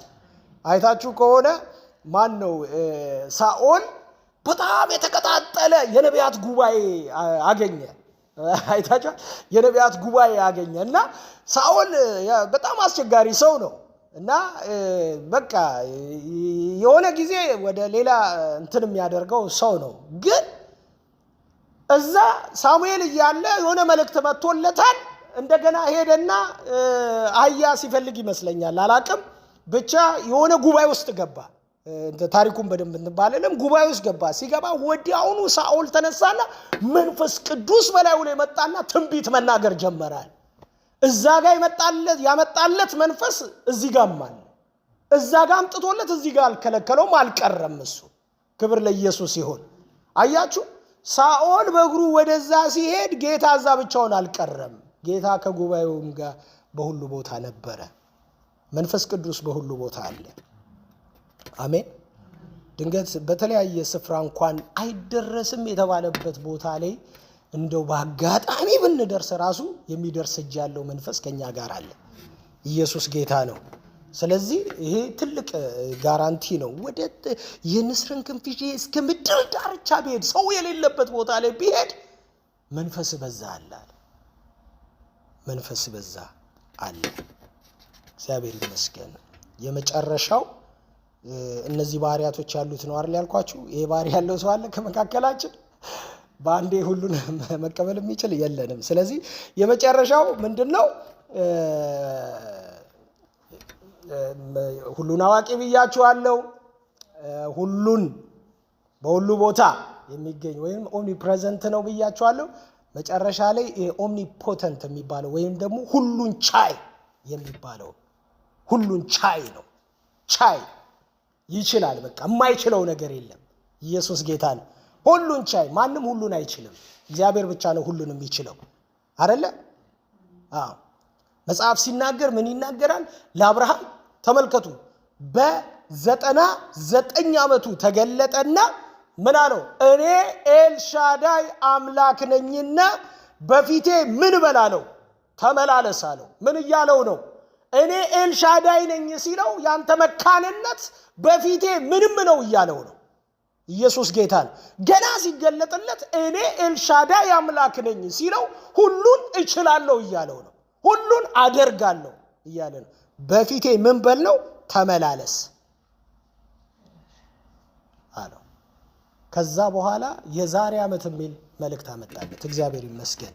ይችላል ጌታ፣ ሁሉን ይችላል። ኢየሱስ የማይችለው ነገር የለም። እንደውም ጌታ ሲናገር ሁሉን አይነት ነገር ባይሆንም ግን ለአማኞችም ለሚያምኑ ሁሉ ምን ይላል አለ? ይቻላል አለ። እኛ ግን ሁሉን አንችልም አይደል? በሱ መንገድ ግን በሰጠን መንገድ ባመንበት መንገድ ግን እንችላለን። ኢየሱስ ጌታ ነው። መንፈስ ቅዱስም ልክ እንደዛ ነው። ሁሉን ማድረግ ይችላል። ኢየሱስ ክርስቶስ ሲጸነስ በማህፀን ውስጥ ያለ ወንድ ፈቃድ ጌታ እንዲጸነስ የመንፈስ ቅዱስ ችሎታ በዛ ጋር መገለጥ ነበረበት። እግዚአብሔር ይመስገን። አሜን። እንግዲህ መንፈስ ቅዱስ የምንለው እነዚህ ወይም ደግሞ መለኮታዊ ባህሪ የሚባሉት እነዚህ አራት ባህሪያቶች ናቸው። እግዚአብሔር የሚያስብለው ባይዘው እግዚአብሔር የሚያስብለው ዘላለማዊነት፣ ሁለተኛ ሁሉን አዋቂነት፣ በሁሉ ቦታ መገኘት፣ ሁሉን ቻይነት ነው። እግዚአብሔር የምንለው ይሄንን ባህሪ ነው። ይሄን ባህሪ ነው እግዚአብሔር የምንለው። እነዚህ ነን ኮሙኒኬብል ናቸው፣ የማይተላለፉ ናቸው። ለማንም የማይሰጡ ባህሪያቶች ናቸው። እነዚህ ባህሪያቶች ባይዘው ለማንም አይሰጡም። ሁሉን ቻይነት ማንም የለውም። እግዚአብሔር የሚተላለፉ ባህሪያቶች አሉት፣ የማይተላለፉ ባህሪያቶች አሉት። እነዚህ የማይተላለፉ ባህሪያቶች ናቸው። የእግዚአብሔር ብቻ ሆነው የቀሩ ባህሪያቶች ናቸው። እነዚህ እግዚአብሔር ብቻ ያለው ባህሪ ነው። ይሄ ባህሪ ምንም ወደ ላይ ብትወጡ ወደ ታች ብትወርዱ ይሄ ባህሪ ያለው የለም። ለዛ ነው ይሄ ያለው ሰው አምላክ ይሆናል ያልኳችሁ። ይሄ ነው። ግን የለንም፣ ምንም ፈጽሞ አምላክም ልንሆን አንችልም። ኢየሱስ ያድናል። ክብር ለኢየሱስ ይሁን። የሚተላለፈው ባህሪ ግን አለው። ምኑ? ትዕግስቱ ይተላለፋል፣ ፍቅሩ ይተላለፋል፣ ቸርነቱ ይተላለፋል፣ በጎነቱ ይተላለፋል። አይታችኋል። ሰጪነቱ ይተላለፋል፣ ርህራሄው ይተላለፋል። እግዚአብሔር ብዙ ባህሪያቶች አሉት። የሚተላለፉ ባህሪያቶች ወደ አማኞች ከእግዚአብሔር ማንነት ውስጥ የሚመጡ ባህሪያቶች አሉ። እነዚህ ተላላፊ ባህሪያቶች ናቸው። እነዛ ግን የማይተላለፉ ናቸው። የራሱ የእግዚአብሔር ብቻ የሆኑ ባህሪያቶች ናቸው። እግዚአብሔር ይመስገን። አሜን። ስለዚህ ይሄንን ደግሞ ያለው መጽሐፉ የነገረን አብ፣ ወልድ፣ መንፈስ ቅዱስ ብቻ ናቸው ይሄ ባህሪ ያላቸው ነው የሚለው። እግዚአብሔር ይመስገን። ስለዚህ ሐዋርያት ሥራ መጽሐፍ ምዕራፍ 2 ላይ ስናነብ ይሄ በጣም ወሳኝ የሆነ ክፍል ነው። የሐዋርያት ሥራ መጽሐፍ ማለት ነው ምዕራፍ 2 በተለይ በጣም ወሳኝ የሆነ እንትን ነው። እኔ ደስ የሚለኝ ነገር ምንድነው? የአብ ተስፋ የሆነው መንፈስ ቅዱስ። የአብ ተስፋ ማለት ተስፋ የተሰጠው ተስፋ የተደረገው መንፈስ ተስፋ የተደረገው አምላክ ነው። እዚህ ጋር የወረደው የመጣው በኢዩኤል መጽሐፍ ምዕራፍ 2 ላይ የተሰጠ ተስፋ ነው። እንግዲህ አስቡት፣ በኢዩኤል ምዕራፍ 2 ላይ የተሰጠው ተስፋ በሴትና በወንድ ልጆቼ ላይ ከመንፈሴ ምን አደርጋለሁ? አፈሳለሁ ብሎ እግዚአብሔር አስቀድሞ ማለት ነው ከ800 ዓመት በፊት ወደኋላ የተናገረውን ተስፋ ነው እግዚአብሔር በሐዋርያቱ መካከል ያፈሰሰው። ክብር ለኢየሱስ ይሁን። ይሄ ደግሞ መንፈስ አካል የሆነ መንፈስ ነው። ይሄ መንፈስ ንፋስ ብቻ አይደለም። ይሄ መንፈስ እሳት ብቻ አይደለም። ይሄ መንፈስ ፐርሰን የሆነ ነው። ክብር ለኢየሱስ ይሁን። አብሮ የሚቆም አብሮ የሚሟገት ጳራቅሊጦስ የሆነ ስለ ሰዎች ጠበቃ የሚሆን ክብር ለጌታ ለኢየሱስ ይሁን። እና ምንድነው ይሄንን መንፈስ ልንገራችሁ ወዳጆቼ፣ በእውነት ልበላችሁ፣ ቤተ ክርስቲያን በተወለደችበት ጊዜ ነው ይሄ መንፈስ የመጣው። የቤተ ክርስቲያን ውልደት ነው ይሄ። ሐዋርያት ሥራ ምዕራፍ 2 ላይ ጴጥሮስ በሰበከው ስብከት 120ውን አስከትሎ በሰበከው ስብከት 3000 ሰው ነው የዳነው። 3000 ሰው ነው የዳነው። 3000 ሰው ነው በአንድ የጴጥሮስ ስብከት የዳነው። ጴጥሮስ 3 ቃል ነው ከብሉይ ኪዳን የጠቀሰው። የኢዩኤልን መጽሐፍ ጠቀሰ፣ 2 ከመዝሙረ ዳዊት ጠቀሰ፣ 1 ከመዝሙር 16 ቅድም ወንድማችን ካነበበው ጠቀሰ። ተመልከቱ 3 አንደኛውን ደግሞ ከሌላው ከዛው ከመዝሙር ክፍል ውስጥ ጠቅሷል። ከመዝሙር 110 ቁጥር 1 ላይ ጌታ ጌታዬን ጠላቶችን የእግር መረገጫ እስከሚያደርግ 3 ነው የመጽሐፍ ቅዱስ ክፍል አንስቶ የሰበከው። ከሰበከ በኋላ ብዙ ሰዎች በጌታ አመኑ ይላል። ያመኑ ሰዎች 3000 ናቸው። 3000 ሰው ከየት መጣ ካላችሁ ወዳጆቼ፣ ጊዜው ባለ 50 ነበረ። ጊዜው ባለ 50 ማለት ደግሞ ባለ 50 ማለት የአይሁድ ባህል ነው። እዚህ እንደተማርነው ማለት ነው የአይሁድ ባህል ነው። የአይሁድ ባህል ሲከበር በአመት ውስጥ አይሁዳውያኖች 3 ጊዜ ወደ ኢየሩሳሌም የሚመጡበት ፕሮግራም አላቸው። የመጀመሪያው ባለ 50 ነው፣ ሁለተኛው ፋሲካ ነው፣ ሶስተኛው የዳስ በዓል ነው። በእነዚህ ጊዜ ካሉበት ከማንኛውም ቦታ መጥተው ይሄን በዓል ማክበር አለባቸው። ስለዚህ ሰው ሁሉ አልቀረም፣ ተሰብስቦ ነው ከ15 ሀገራቶች ከታች ስናነበው 15 ሀገራቶች ናቸው። ከ15 ሀገር እያንዳንዱ ጓዙን ምኑን ጠቅልሎ በዓሉን ለማክበር በመጣበት ጊዜ ነው የአብ ተስፋ የተፈጸመው። ክብር ለኢየሱስ ይሁን። ስለዚህ ጴጥሮስ ተነሳና ምን አደረገ? ሰበከ። ከሰበከ በኋላ በጣም ሰዎቹ ምን እናድርጋሉ? እውነት እኮ ነው። ምን እናድርጋሉ ማለት 3 ሰዎች ነበሩ። ባይዘዌ እዚህ ውስጥ ያሉት 3 አይነት ሰዎች ናቸው። እግዚአብሔር መቼም ምን እናድርግ ከሚሉትና ከነ ጴጥሮስ ወገን ያድርገን። አሜን በሉ። አንዳንዶቹ ያልገባቸው ነገሩ ምን እንደሆነ የታከቱ ሰዎች ነበሩ። አንዳንዶቹ እዚህ ውስጥ መንፈስ ቅዱስ እየወረደ ነገሩ አልገባቸውም። ምንድነው ይሄ ነገር ምናምን የሚሉና ይሄ ትክክት ያለው አይነት ህይወት ያላቸው ሰዎች ነበሩ። አንዳንዶቹ ደግሞ አሽዋፊዎች፣ ደንበኛ ቅልጥ ያሉ አሽዋፊዎች፣ መንፈስ ሲወርድ የሚያሾፉ ሰዎች ማለት ነው። የእግዚአብሔር መንፈስ ነው የወረደው። አልገባሽም እንዴ? ተመልከተው ፒተር እኮ የሆነ ጉሽ ጠጥቶ ነው ይላል አንደኛው። አይታል ግን ሰዎቹ ላይ የእግዚአብሔር መንፈስ ወርዷል። አይታችኋል? ትልቅ የሆነ መንፈስ ወርዷል። ሊቋቋሙት የማይችሉት መንፈስ ወርዷል። አንዳንዶቹ ግን ይላል የእግዚአብሔርን ድንቅ ስራ ይላሉ በቋንቋችን አወሩት ይላሉ። አይታችኋል? የእግዚአብሔርን ድንቅ ስራ እኛ በተወለድንበት ቋንቋ አወሩ ይላሉ። አይሁዳውያኖች ናቸው፣ ግን ዲያስፖራ አይሁድ ናቸው። በተለያየ ዓለም የተበተኑ አይሁድ ናቸው። ስለዚህ ከሊቢያ የመጣው ሰውዬ የሊቢያ ቋንቋ ሲሰማ አረብኛ የሆነ ነገር ሲሰማ እንዲህ አለ፣ እንዴ እዛ ትሪፖሊ ላይ የማውቀው ቋንቋ ነው አለ። ይሄ ሰውዬ የሚያወራው ሄዶ ነበር እንዲህ አለ። አልሄደም ሰውየው፣ ግን መንፈስ ወረደበት። ክብር ለኢየሱስ ይሁን። መንፈስ ወረደበት፣ ኃይል ወረደበት። የእግዚአብሔር ነገር መጣበት። ስለዚህ የሰውየውን ቋንቋ በሰውየው ቋንቋ ይላል ቃሉ ሲናገር የእግዚአብሔርን ድንቅ ነገር ያወሩ ነበር ይላል። ክብር ለኢየሱስ ይሁን። ኧረ አሜን። እና ለምንድነው ካላችሁኝ በጣም የገረመኝ ነገር ቸርች በተወለደችበት ጊዜ ነው ባይዘው መንፈስ ቅዱስ የመጣው። እኔ ቸርች ከተወለደች ከ10 ቀን በኋላ ቢመጣ በመንፈስ ቅዱስ ችግር የለውም ዲስከስ አድርገን የተሻለውን ሐሳብ መውሰድ እንችል ነበር። አሁን ግን ያለ አማራጭ የመንፈስ ቅዱስን ኃይልና የመንፈስ ቅዱስን ሙላት ማለት ነው ቤተክርስቲያን ልትወስድ ግድ ይላታል። ለምን? በተወለደችበት በዛው ቀን ነው እግዚአብሔር መንፈስ የመጣው። ስለዚህ ምንድነው አንድም ቀን የሐዋርያት ቤተክርስቲያን ያለ መንፈስ ቅዱስ አልቀጠለችም። አንድም ቀን ያለ መንፈስ ቅዱስ ጉዞ አላደረገችም። ያለ መንፈስ ቅዱስ አገልግሎት አልሰራችም። ያለ መንፈስ ቅዱስ ስብሰባ አላደረገችም። ያለ መንፈስ ቅዱስ ምንም አይነት እንቅስቃሴ አላደረገችም። አስቀድመው የእግዚአብሔር መንፈስ ነው የመጣባቸው። ክብር ለኢየሱስ ይሁን። ኧረ አሜን በሉኝ ባካችሁ። ይሄ የእግዚአብሔር ቃል ነው። ሁላችንም የምናነበው የእግዚአብሔር ቃል ነው። የእግዚአብሔር ቃል ያለ መንፈስ ቅዱስ ምንም አይነት ስብከት አልተደረገም ወዳጆቼ። ምንም ነገር አልሆነም። ጴጥሮስ የብሉይ ኪዳንን መጽሐፍ የአብን ተስፋ የተሰጠውን ተስፋ አንስቶ ነው የተናገረው። አያችሁ፣ በእነሱ ስርዓትና መንፈስ ነው የተናገረው። የኢዩኤል እናንተ ሰዎች ሆይ አለ ሰክረን አይደለም ይሄንን ያደረግነው አለ። ወይንም ደግሞ የሆነ ጉሽ ጠጥተን አይደለም አለ። ይሄ እናንተ አላነበባችሁትም እንጂ ለአባቶቻችን የተገባ የእግዚአብሔር የተስፋ ቃል ነው አለ። ደግሞ ይሄንን ብታምኑ ለእናንተ ብቻ አይደለም ለልጅ ልጆቻችሁ ይሆናል አለ። ክብር ለኢየሱስ ይሁን። ኧረ ሃሌሉያ! ኧረ አሜን በሉ ባካችሁ ወዳጆቼ። ጴጥሮስ የሰበከው ከመንፈስ ቅዱስ በኋላ ነው።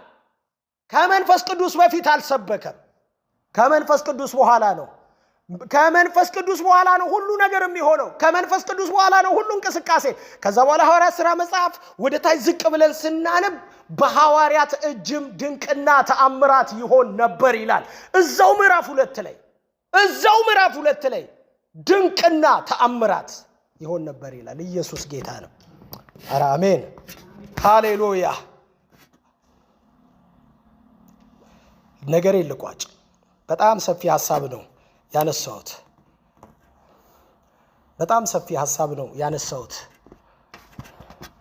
እዚህ ሐዋርያት ሥራ ምዕራፍ 2 ላይ መጽሐፉን ስንከፍለው የሐዋርያት ሥራ መጽሐፍን ምዕራፍ 2ን ስንከፍለው በአራት እንከፍለዋለን። የመጀመሪያው መንፈስ ቅዱስ መውረድ ነው። ሁለተኛው የጴጥሮስ ስብከት ነው። ሶስተኛው የሕዝቡ ምላሽ ነው። ምን እናድርግ ብለው የመለሱት ምላሽ ነው። አራተኛ የቤተ ክርስቲያን ስትራክቸር ነው። ወይንም የቤተ ክርስቲያን ይሄ የአኗኗራቸው የመንፈሳዊ አኗኗራቸው ሂደት ይጸልዩ ነበረ። በጋራ እንጀራ ይቆርሱ ነበረ። በአንድነት ነበሩ። ከዛ ብዙ ሕዝብ ይጨመርባቸው ነበረ። የሚድኑት ዕለት በየቀኑ ይበዙላቸው ነበረ። ሰው ሁሉ ይፈራቸው ነበረ። ሞገስ ነበራቸው እያለ የሚቀጥለው ከቁጥር 42 ጀምሮ ያለው ማለት ነው። እግዚአብሔር አምላክ የተባረከ ይሁን። ስለዚህ ይሄንን ሁሉ ያመጣው ነገር ምንድነው ወዳጆቼ ካላችሁ የእግዚአብሔር መንፈስ። አዲስ ኪዳን ላይ የእግዚአብሔር መንፈስ ያስፈልጋል። የእግዚአብሔር መንፈስ ምድራችን ላይ አሁን ሄደን የእግዚአብሔር መንፈስ የገባቸው ቤተክርስቲያኖች እድገታቸው አንድ አጥቢያ ከፍተው ሳይጨርሱ ሌላ አጥቢያ አንድ አጥቢያ ምክንያቱም የእግዚአብሔር መንፈስ ዓላማው ምንድነው ካላችሁ ወዳጆቼ ምስክር ነው የሚያደርጋችሁ። ሌላ ምንም አይደለም። ምስክሮች እንድንሆን ወተን እንድንመሰክር ወተን ድንቅ ስራውን እንድናወራ ለሐዋርያት የተሰጠው ይሄ ነው። ከዚህ ውጪ የለም። ሐዋርያት ያልሰሩትን እኛ መስራት አንችልም። ዓላማችን ወዳጆቼ አይን ማብራት አይደለም። ዓላማችን ምስክር መሆን፣ ወንጌል መናገር። እግረ መንገድ ግን እግዚአብሔር ታምራት ያደርጋል። ኢየሱስ ጌታ ነው። ዓላማው ይሄ ነው። እግዚአብሔር የሰጠው ዓላማ ይሄ ነው። የኢየሱስ ምስክሮች እንድንሆን አየ መጽሐፉ ሲናገር ምዕራፍ 1 ቁጥር 7 ላይ ምስክሮቼ ትሆናላችሁ አለ። በይሁዳ አለ፣ በሰማርያ፣ በኢየሩሳሌም እስከ ምድር ዳርቻ ድረስ ምኖቼ ትሆናላችሁ አለ። ምስክሮቼ ትሆናላችሁ አለ። እውነቱን ነው የእግዚአብሔር ቃል ሲናገር። ይሁዳ ላይ ያለው እስከ ይሁዳ እስከ ኢየሩሳሌም ድረስ ይጸልዩ ነበር፣ ይሟሟቁ ነበር። ሐዋርያት ሞቅ ይላቸው ነበር። ግን ከኢየሩሳሌም አይወጡም ነበር። አይታችሁ ከሆነ ለምን? ትንቢቱ በመጀመሪያ በይሁዳ አለ አይታችኋል። ይሁዳ ማለት ኢየሩሳሌምንም ይጨምራል እና በይሁዳ አለ ትንቢቱ ኢየሩሳሌም ላይ ይጸልያሉ፣ ምን ያደርጋሉ ምናምን ነገር። ከዛ በኋላ ጌታ አየና መውጣት አለባቸው፣ እንደ መልእክቱ እንደ ትንቢቱ መውጣት አለባቸው። ወዴት? ሰማሪያ ወደሚባል ቦታ መውጣት አለባቸው። አስቀድሞ በይሁዳ በሰማሪያ ብሏቸዋል አይደል? ወደ ሰማሪያ መሄድ አለባቸው። ስለዚህ ወደ ሰማሪያ የሚሄዱበት መንገድ ምን አይነት መንገድ ነው ሲባል እስጢፋኖስ ሞቅ ሲላቸው አልወጣም ሲሉ ጊዜ ተሟሙቀው ማለት ነው። ባይዘዌ መሟሟቅ በአንድ በኩል ጥሩ ቢሆንም በሌላም በኩል ግን ለመበተን መዘጋጀት ነው። በይሁዳ ይላል። ይሁዳ ላይ ተሟሙቀው አይታችኋል። 12ቱ ሐዋርያት 120 ሰዎች 3000 ሰው የዳኑት ሰዎች ሁሉ ተሟሙቀው እስከ ምዕራፍ 7 ድረስ ይመስለኛል። እስከ ምዕራፍ 7 ድረስ የኢየሩሳሌም አገልግሎት ነበር የሚደረገው። እነ ጴጥሮስ ወደ መቅደስ ገቡ ይላል። ከምናምን ጊዜ ጀምሮ የነበረ ሰው ነበር፣ ፈወሱ ይላል። ከዛስ በኋላ በእስር ቤት ታሰሩ ይላል። ከዛ መልአኩን ልኮ አስፈታቸው ምናምን ይላል። እዛው ኢየሩሳሌም ነው ይሄ ሁሉ ነገር የሚሆነው። ተመልከት። በኋላ አንነቃነቅም አሉ። ትንቢቱ ግን ሂዱ ብሏል። አንነቃነቅም አሁንም ስለዚህ ምንድነው? በመካከል ዲያቆኑን አስነሳው። እግዚአብሔር ቀብቶ አስነሳው። ዲያቆኑን ብድግ አደረገው። ተነሳ። ከዛ ፍጥረት ጀምሮ መስበክ ጀመረ። ልክ ሲሰብክ ህዝቡ ተቆጣ። ጠቅላላው መምህራን የለ ጠቅላላ፣ ጻፍት የለ ጠቅላላ፣ ፈሪሳዊ የለ ግልብጥብጡ ወጣ በእስጢፋኖስ ስብከት። ወዳጄ ከዛ ፍጥረት ጀምሮ ኢየሱስን ተረከው። በኋላ ላይ እስጢፋኖስን ይዘው ገደሉት። ስደት መጣ። ፊልጶስ እግር ጥሎት ሰማርያ ገባ ይላል። ወዶ አይደለም የገባው፣ ተገዶ ነው የገባው። ወዳጆቼ ግን አስቀድሞ መልእክቱ ምንድነው? በሰላም እንዲሄድ ነበረ። አይታችኋል። በሰላም እንዲሄድ ነበር። ወዴት? ወደ ሰማርያ እንዲሄድ በሰላም። ለምን? ኢየሱስ በምዕራፍ 1 ቁጥር 7 ላይ በይሁዳ በሰማርያ በኢየሩሳሌም እስከ ምድር ዳርቻ ድረስ ምኖቼ ትሆናላችሁ፣ ምስክሮቼ ትሆናላችሁ ብሏል። ስለዚህ ስንሟሟቅ በአንድ መንገድ ለመበተን መዘጋጀት ነው ወዳጆቼ። ስለዚህ ካሁኑ ተሟሙቀን እግዚአብሔር አምላክ ስሩ ያለውን መስራት ደግሞ ለዓላማው መዘጋጀት ነው። እግዚአብሔር አምላክ ይባረክ። ክብር ለኢየሱስ ይሁን። አሜን። ስለዚህ እሱ እንደዛ ሰማርያ ሲገባ ፊልጶስ ከጠንቋዩ ላይ መንፈስ ከንትኑ ላይ መንፈስ እየመታ ከዛ ኢየሱስን ለከተማው ሰበከ። ከተማው ላይ ታላቅ ደስታ መጣ። ሁሉም ደስ አላቸው። ከዛ በኋላ ጠንቋዩ መጠመቅ ፈለገ፣ እንትኑ መጠመቅ ፈለገ። ከዛ መንፈስ ቅዱስ አስፈለገ። አዛው ደግሞ ሌላ መንፈስ ቅዱስ ፊልጶስ ዲያቆን ነው፣ አሰራሩን አያውቀው። ስለዚህ ምን መደረግ ነበረበት? ጴጥሮስ መምጣት ነበረበት። ብራዘር ጴጥሮስ መጣ። ከዛስ በኋላ ሰማርያ ተወረሰ እስከ ምዕራፍ 13 ድረስ ሰማርያ። ከምዕራፍ 13 ጀምሮ ምዕራፍ 9 ላይ ጳውሎስ ደማስቆ ላይ ኢየሱስን አየ፣ ተገለጠለት። ከዛ ድክ እያለ ያደገ ክርስቲያን አረባ ሀገር ሄደ፣ ተመልሶ መጣ። ጀመራ ከ13 ጀምሮ አይደለ እንዴ? 13 ላይ የእግዚአብሔር መንፈስ በአንጾኪያ በሱና በበርናባስ ላይ መጣ። ለሐዋርያነት ተለዩ። አይታል። የቤተ ክርስቲያን ሹመት አገኙ። የቃሉ መንፈስ ገባቸው። እንዴት ተደርገው መሄድ እንዳለባቸው የሰሩትን ስራ የመጡ ለጴጥሮስ እያሳዩ ትክክል ነው እየሰራን ያለ ነው፣ አካሄዳችን ልክ ነው እያሉ መቀጠል ጀመሩ። ከዛስ በኋላ እስከ ምድር ዳርቻ የሚለው ጳውሎስ መርከቡ እስከተሰበረበት እስከ መጨረሻው የምድር ጫፍ እስከሚባለው ድረስ ወንጌሉ ሄደ። ይሄ ሁሉ የሆነው በምንድነው ካላችሁ ወዳጆቼ፣ በእግዚአብሔር ምንድነው? መንፈስ። ስለዚህ ጳውሎስ ሁሉ ጊዜ የሚያደርገው ነገር ምንድነው? ወደ አንድ ከተማ ሲገባ ወንጌል ይሰብካል። አይኛ ክርስቲያኖች ነን የሚሉ ሰዎች ያጋጥሙታል። አይታችሁ ከሆነ እንደ ኤፌሶን አይነቶች ማለት ነው። እና እኛ ክርስቲያኖች ነን ምናምን ሲሉ ክርስቲያኖች ናቸው አዎ ይልና ከዛ ግን መንፈስ ቅዱስ ተሞልታችኋል ነው የሚላቸው። አይታችኋል? መንፈስ ቅዱስ ተሞልታችኋል ሲላቸው አይ እኛ እንዳለ እንኳን አናቀም አሉ። እንዳለ እንኳን አናቀም። ባይ ዘ ዌይ አጵሎስ በጣም የተሳካለት ሰባኪ ነው። በጣም የተሳካለት ሰባኪ ነው አጵሎስ።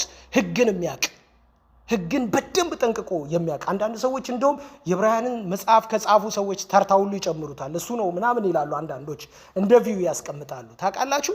ግን በጣም የሚገርመው ነገር መንፈስ ቅዱስ የለውም። ቃሉን ይሰብክ ነበረ፣ ግን መንፈስ ቅዱስ የለውም ነበር። አይገርምም? በኋላ ነው አቂላና ጵርስቅላ ወሰዱትና ይላል የሚሰብከውን ስብከት ከዮሐንስ ጥምቀት ጀምሮ የሆነውን ስብከት ነው የሚሰብከው እሱ። አይታችኋል። በኋላ ወስደው ከፊት ይልቅ ነገሩን ምን አደረጉት ይላል? አስተካከሉት ይላል። አቂላና ጵርስቅላ ደግሞ በጳውሎስ የዳኑ ናቸው። አይ የመንፈስ ቅዱስ ነገር የገባቸው ናቸው። እግዚአብሔር አምላክ የተባረከ ይሁን። ወዳጆቼ ቸርች በተወለደች ጊዜ ተሰጠን እግዚአብሔር መንፈስ አለ። መንፈሱን ንቀነው አገልግሎት ማገልገል አንችልም። መንፈሱን ካልተቀበልን አገልግሎት ልናገለግል አንችልም። ምንም በለኝ ዛሬው ምንም አይነት ነገር ብታመጣልኝ እኔ እግዚአብሔርን ቃል ነው ማምነው። ከእግዚአብሔር ቃል ውጪ እምነት የለኝም። ስለዚህ በቸርች ውልደት ማግስት በዚሁ ቀን የጌታ መንፈስ በጴጥሮስ ላይ ወረደ፣ በዮሐንስ ላይ ወረደ፣ በወንድማችን እንትና ላይ ወረደ። ስለዚህ አገልግሎቱን በመንፈስ ቅዱስ ነው የጀመሩት፣ በመንፈስ ቅዱስ ነው የሚያልቀው። አለቀ። ብቻዬን ሌጣ ሆኜ የማገለግለው አገልግሎት እስከየት ይሆናል? አንችለውም። ያለ መንፈስ ቅዱስ ያለ እኔ ምንም ታደርጉ አትችሉም ብሏል ኢየሱስ። አሜን። ክብር ለኢየሱስ ይሁን። ድንገትም የመብዛታችን ምክንያት ይሄ ሊሆን ይችላል ብዬ አምናለሁ።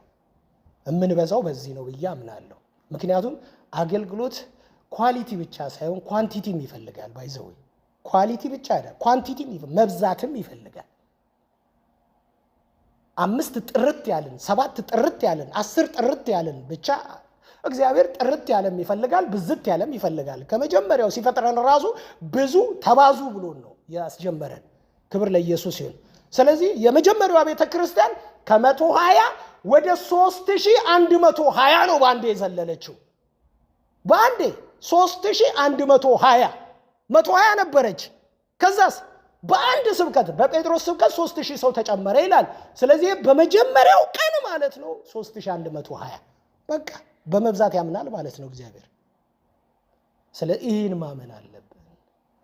ሐዋርያት ሥራ መጽሐፍ የሚነግረን ነገር ለመንፈስ ቅዱስ፣ ለጸሎት፣ ለህብረት፣ ለወጥቶ ለመመስከር፣ ለቅድስና፣ ለፍቅር ላለው ቃል ቦታ እንድንሰጥ ነው እግዚአብሔር የሚፈልገው። ደካሞች እንድናነሳ፣ ሄደን እንድናበረታታ፣ በርቱ የእግዚአብሔርን ስራ ስሩ እንድንባባል እግዚአብሔር ይመስገን። በኋላ ወደ ውስጥ እየገባን ስንመጣ እንደውም የሚሰሩ ሰዎችን ኢንከሬጅ የሚያደርጉ፣ የሚጸልዩ ሰዎችን ኢንከሬጅ የሚያደርጉ፣ የሆነ ሰዎችን የሚጠይቁ፣ ፍቅር የሚሰሩ ሰዎችን ኢንከሬጅ የሚያደርጉ ሰዎችን የሚያበረታታ መጽሐፍ ነው። እግዚአብሔር ይመስገን። አሜን። እንጸልያለን። ይቅርታ ዛሬ ሰዓት ሃሌሉያ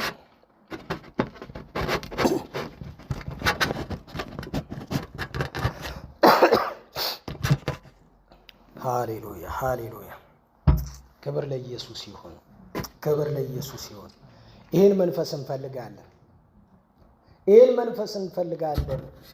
ቅዱስ መንፈስ ሆይ የአዲስ ኪዳን ውበት ይሄ ነው። የቤተ ክርስቲያን ውበት ይሄ ነው። የአማኞች ጉልበት ይሄ ነው። የአማኞች አቅም ይሄ ነው። ሁላችንም ወዳጆቼ በዓለም ዙሪያ ካሉ ወገኖች ጋር ስንተያይ እነሱም በምን እንበልጣቸዋለን? በምንስ ደግሞ እንደርሳቸዋለን? በምንስ ጥበብ፣ በየትኛው የቃላት ልቀት ልንሞግታቸው እንችላለን? አንችልም። የጌታ መንፈስ ግን ሲመጣ ወዳጆቼ ልብን የሚነካ ጌታ ሲመጣ ግን የሰው ልብ መቀየር ይችላል። አይታችኋል?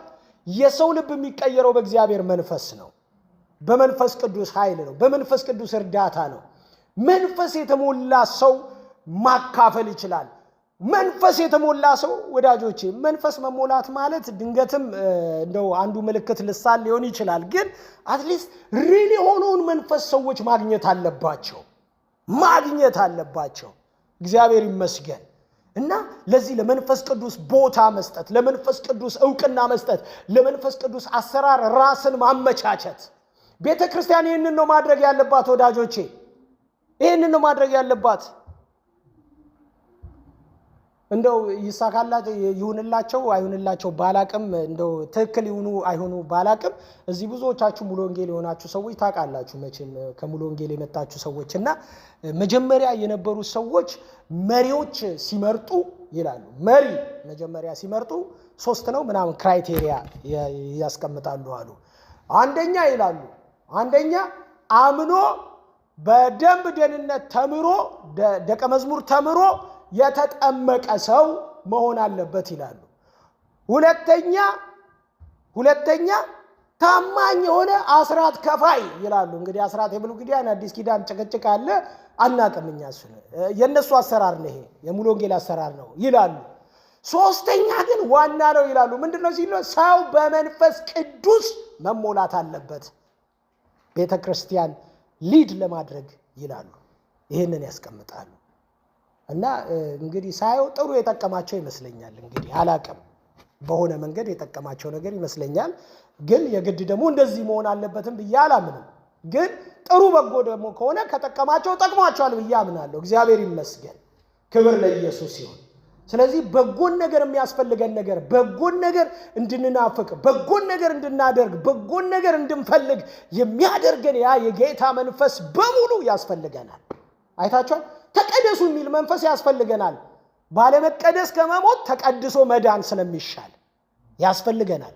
ኢየሱስ ጌታ ነው አሜን ጸልዩ የሚል መንፈስ ከመጣ ያስፈልገናል ባለመጸለይ ከምንደክምና ዝንብ ከሚወረን ማለት ነው ጸልየን ኃያል ሆነን መገለጥ ይሻለናል ይሄ የጌታ መንፈስ ነው ሃሌሉያ አሜን ወደ በጎ ሁሉ የሚመራ ወደ ጸሎት የሚመራ ወደ ህብረት የሚመራ አይታችሁ ወንድም ልቡ ሲከፋ ቆይ ዋጋውን እሰጣዋለሁ ሲል ኖ አንተ ክርስቲያን ነህ የሚል የሚገስጽ መንፈስ ጥሩ መንፈስ ነው ወዳጆቼ ጥሩ መንፈስ ነው እንደዚህ የማይበቀል መንፈስ ጥሩ መንፈስ ነው የጌታ መንፈስ ነው አይታችሁ በቃ የጠፋውን የሚፈልግ የት ገባ ያ ልጅ የት ገባ ብሎ የት ወጣ የት እንትን ብሎ ለአንድ ሰው ኮንሰርን የሚሰማው ሰው ያ የጌታ መንፈስ ነው ከጠፋ የሚጥፋ የሚል ደግሞ እሱ የጌታ መንፈስ ሊሆን አይችልም ለሰው ግድ የሚሰማው ለማለት ፈልጌ ነው ብዙ ሰዎች በራሳቸው ጎዳና ስለሚጠፉ ማለት ነው እና በራሳቸው የጠፉትን እኛ ሳይሆን እኛ እንደ እግዚአብሔር ቃል ግን የጠፉ ሰዎችን እንፈልጋለን ክብር ለኢየሱስ ይሁን አሜን ክብር ለጌታ ይሁን ወዳጆች ይሄ መንፈስ ያስፈልገናል አሜን ይሄ መንፈስ ያስፈልገናል ይሄ መለኮት የሆነው መንፈስ እግዚአብሔር የሆነው መንፈስ አቅም የሚሰጠን መንፈስ ይሄ መንፈስ ነው ድንገትም ቤተክርስቲያን ይሄንን መንፈስ ስፍራ ካለ መስጠት ቦታ ካለ መስጠት የተነሳ ይሆናል ዝም ብለን ከቃዴስ የምንመላለሰው ከሆነ ሰፈር የሆነ ሰፈር የምንሄደው በመንፈሳዊ ዓለም ድንገትም የሚያታግለን ነገር ይሄ ሊሆን ይችላል መንፈሱ ሲመጣ ግን ወዳጆቼ በሐዋርያት መካከል መለቀቅ ነበረ መፈታት ነበረ ሚድኑ ሰዎች ይበዙ ነበረ ሰዎች በልሳን ይናገሩ ነበረ ቃሉን ይሰብኩ ነበረ እንጀራቸውን በአንድነት ይቆርሱ ነበረ በሁሉም ላይ ሞገስ ነበረባቸው ይላል ኢየሱስ ጌታ ነው በሁሉም ላይ በሁሉም እግዚአብሔር ይችላል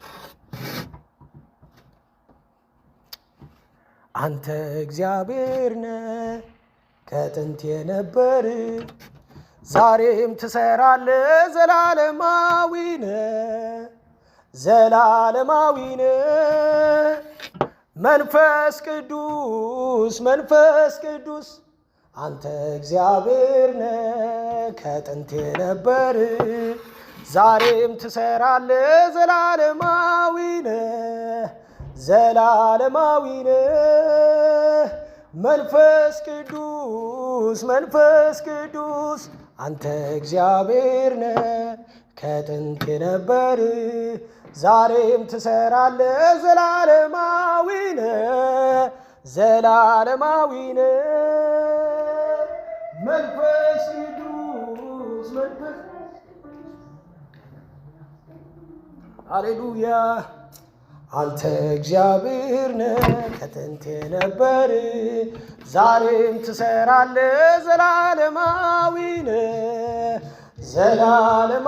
ነህ አሳዳጃችን ከባህር ሰጥሞ ምድረ በዳችን ባንተ ለምልሞ ከያለንበት ተሰብስበናል። እኛም ሰው ሆነን ሰውን ማርከናል። ሃሌሉያ።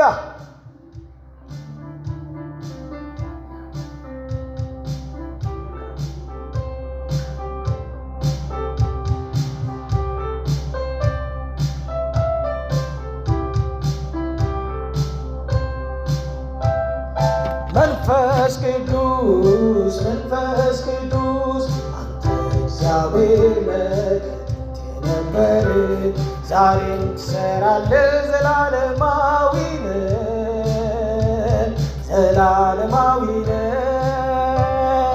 መንፈስ ቅዱስ መንፈስ ቅዱስ አንተ እግዚአብሔር ነህ ከጥንት የነበረ ዛሬም ትሰራለህ ዘላለማዊ ነህ ዘላለማዊ ነህ።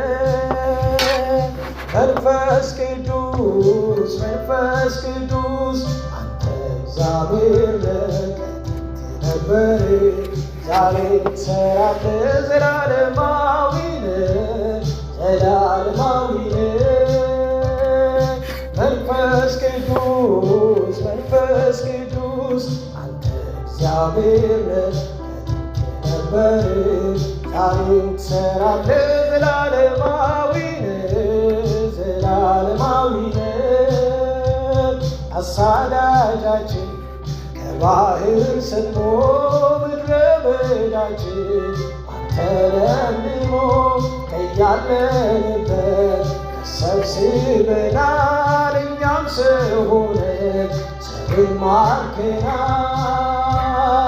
ምስጋና ምስጋና ምስጋና ምስጋና ከአእምሮአችን ለሆነው ውለታ ቆጥረን እስከማንበዛው ስጦታ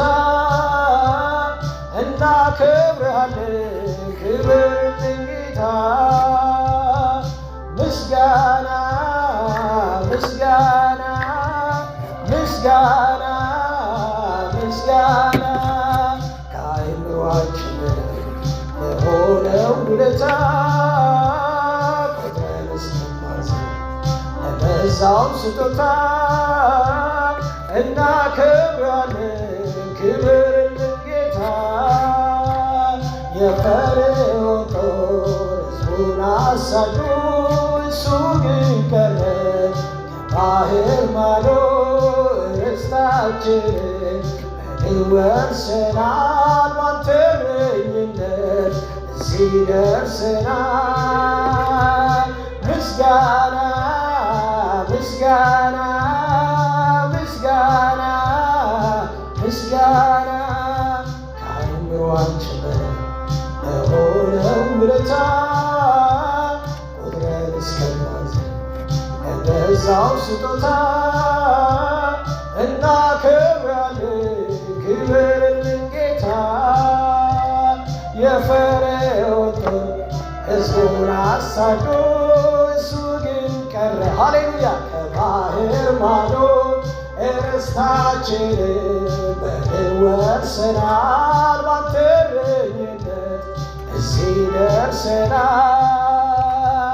ምስጋና ምስጋና ምስጋና ምስጋና አእምሮአችን ለሆነው ውለታ ቆጥረን እስከማንዘል ለበዛው ስጦታ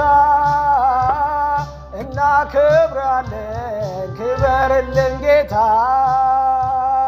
እናከብራለን ክበርልን ጌታ።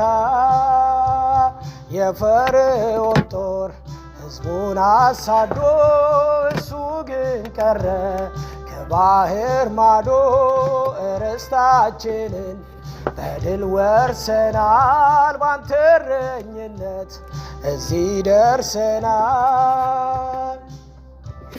ሃሌሉያ ኢየሱስ ጌታ ነው። አምላካችን እናመሰግንሃለን። አምላካችን እናመሰግንሃለን። ባክ በዳዊት ቤት ላይ የጸሎትንና የምስጋናን መንፈስ አፈሳለሁ እንዳልክ በቅዱስ ቃልህ እንደተናገርከው በእኛም መካከል ይህን ስለምታደርግ እናመሰግንሃለን። በእኛም መካከል ይህን መንፈስ ስለምታደርግልን እናመሰግንሃለን። አቅም ለሌለን አቅም የምትሰጠን፣ ጉልበት ለሌለን ጉልበት የምትጨምርልን፣ ብርታት ለሌለን ብርታትን የምትሰጠን አቤቱ የጌታ መንፈስ ሆይ ታስፈልገናለህ። ቅዱሱን መንፈስ ከኔ አትውሰድ አለ ባሪያ ሲናገር።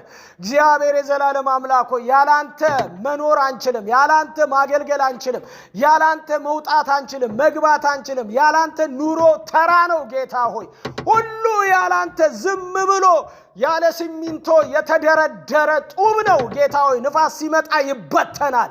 አምላካችን ሆይ ያንተ መንፈስ ግን ያያይዛል፣ ያንተ መንፈስ ይሰፋል። ያንተ መንፈስ እግዚአብሔር የዘላለም አምላኬና አባቴ ሆይ በእውነት አጥብቆ ይይዛል። ዛሬ ይህንን ጉባኤ እንጸልያለን በመንፈስ ኃይል በኢየሱስ ስም ሁለንተናችን የተሞላ የሆነ እግዚአብሔር ሆይ በመንፈስ ኃይል ሙላን፣ በመንፈስ ኃይል ንካን፣ በመንፈስ ኃይል ጎብኘን። እግዚአብሔር የሚያገለግሉትን የምናገለግለውን በመንፈስ ኃይል ንካን፣ የምንዘምረውን የሚዘምሩትን በመንፈስ ኃይል ንካ። አምላካችን እግዚአብሔር ሆይ ይህ መንፈስ አይሂድ፣ ከኛ መካከል አይሂድ፣ አይራቅ። እግዚአብሔር ሆይ በእስራኤል የነበረው ያ ክቡር መንፈስ ወጣ ከቤተ መቅደሱ በምስራቅ በኩል በተራራው አድርጎ ወደ ላይ ሄደ ይላል። ክብር ከእስራኤል ራቀ፣ ኢካቦድ ሆነ። አምላካችን ባክ መንፈስ በሄደበት ኢካቦድ በሆነበት በዛ የህይወት አሰራር ውስጥ አገዛዝ ውስጥ እግዚአብሔር ሆይ እንዳንገኝ ዛሬ ካቦድ እንድታደርግልን፣ ክብር እንዲሆንልን፣ መንፈስ እንዲመጣልን በጌታ በኢየሱስ ክርስቶስ ስም እንጸልያለን። በኢየሱስ ክርስቶስ ስም እንጸልያለን። ጌታ ሆይ አንተን የሚፈልጉ የሚናፍቁ እግዚአብሔር ሆይ የመንፈስን ሙላት የሚጠባበቁ ሰዎች በየትኛውም አይነት ጊዜና በየትኛውም ሰዓት በፈቃድህ እንድትሞላቸው በኢየሱስ ስም እንጸልያለን። እግዚአብሔር ሆይ መንፈስ ቅዱስ ሙላት ያስፈልገናል። ሙላን፣ ዕለት ዕለት ሙላን፣ ዕለት ዕለት አጥምቀን። እግዚአብሔር ሆይ ሙላን ዕለት ዕለት። አቤቱ እናመሰግንሃለን። ስለ ሁሉ ተባረክ በጌታ በኢየሱስ ስም አሜን። ጌታ ይባርካችሁ።